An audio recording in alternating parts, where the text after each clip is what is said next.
अस्सलाम वालेकुम। मैं डॉक्टर फ़रखंदा, एसोसिएट प्रोफेसर शोबा उर्दू। मैं आज बीए पार्ट थर्ड के सेकंड पेपर का एक मज़मून नज़्म जदीद का इर्तिक़ा पर इजहार ख़याल कर रही हूँ। आपने नज़्म के बारे में सुना होगा कि नज़्म किसे कहते हैं। नज़्म के लफ्ज़ी माने होते हैं लड़ी में पिरोना। नज़्म शायरी की वह असनाफ़ है जिसके अंदर शायर एक ही मौजू पर अपने ख़यालात का इजहार करता है। इसके बरक्स गज़ल के अंदर शायर हर शेर में अलग अलग मौजू पर इजहार ख़याल कर सकता है, लेकिन नज़्म में शायर एक ही मौजू पर या नज़्म निगार एक ही मौजू पर इजहार ख़याल करता है। गज़ल में अशार होते हैं और नज़्म में बंद होते हैं। गज़ल में शायर को अपने इजहार के लिए बहुत सारी पाबंदियों का तकाज़ा होता है, इसलिए वो अपने जज्बात का इजहार करने के लिए नज़्म का सहारा लेता है। हम पढ़ेंगे नज़्म जदीद। जुनूबी हिंद के नज़्म निगार शौरा में यूँ तो बहुत से लोगों के नाम लिए जा सकते हैं। जुनूबी हिंद यानी वही दक्कन में। आपने देखा होगा कि दक्कन के अंदर उर्दू को बहुत फ़रोग़ मिला, तो वहाँ पर बहुत सारे नज़्म निगार थे, लेकिन वो मसनवी ज़्यादा कहते थे, यानी उनको हम मसनवी निगार ही कह सकते हैं।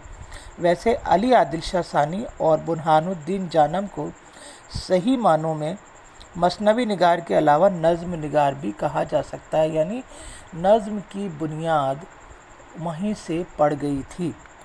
लेकिन इन दोनों शायरों की नज़्मों में भी वही फ़न्नी नक़ाइस पाए जाते हैं जो इब्तिदाई ज़माने की नज़्म निगारी में आम है। जुनूबी हिंद या दक्कन के बरखिलाफ़ शुमाली हिंद में नज़्म निगारी के नमूने बहुत बाद में सामने आए। शुमाली हिंद में जिन दो शायरों की नज़्मों को अव्वलियत हासिल रही वो अफ़ज़ल झंझानवी और जाफ़र ज़टली हैं। अफ़ज़ल झंझानवी की बिकट कहानी इस एतबार से अहम है कि इस दौर में जब नज़्म की सिन्फ़ के नमूने जुनूबी हिंद से शुमाली हिंद नहीं पहुँचे थे, अफ़ज़ल ने नज़्म निगारी की कोशिश की।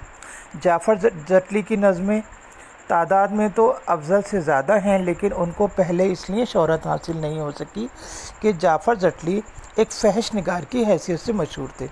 उनकी ज़टलें ज़्यादा मशहूर है। ज़टल कहते हैं किसी भी इंसान की तनकीद इस हद तक करना, उसके अंदर फहश निगारी को ले आना, वो ज़टल कहलाता है। हिज्जू और फहश निगारी वो ज़टल कहलाता है। जाफ़र ज़टली इसी हैसियत से मशहूर हैं। अब जबकि जाफ़र ज़टली के दीवान की कई सामने आ चुके हैं, तो ये अंदाज़ा होता है कि जाफ़र ज़टली को तारीख़ी एतबार से अव्वलियत हासिल है। फहश निगारी चूँकि आज की तनकीद के लिए कोई ऐसी ममनू चीज़ नहीं रह गई है, इसलिए इन नज़मों की अहमियत और अव्वलियत को तस्लीम किया जा रहा है। इन शायरों के अलावा दूसरे चंद बहुत नुमायाँ नज़्म निगारों के नाम हैं जिनको नज़रअंदाज करके नज़्म गोई की तारीख़ मुरतब नहीं की जा सकती। फ़ाइज़ दहलवी इस सिलसिले में एक अहम शायर हैं।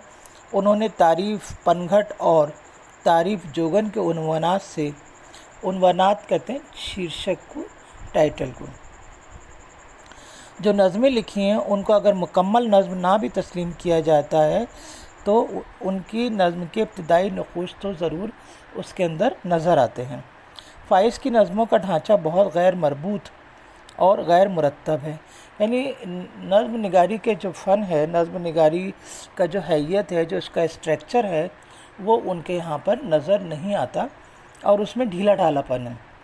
फ़ाइज़ के बाद मीर तक़ी मीर की छोटी मसनवियों को नज़्म का नाम दिया गया है, मगर उन्हें नज़्म के बजाय मसनवी कहना ज़्यादा मुनासिब होगा।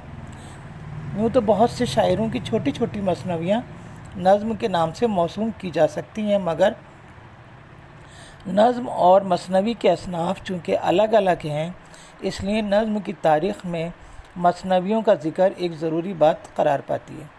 इस सिलसिले में नज़ीर अकबर आबादी تنہا شاعر ہیں جنہوں نے روایت سے ہٹ کر اپنے کو تجربات اور خیالات کا وسیلہ اظہار نظم کو بنایا۔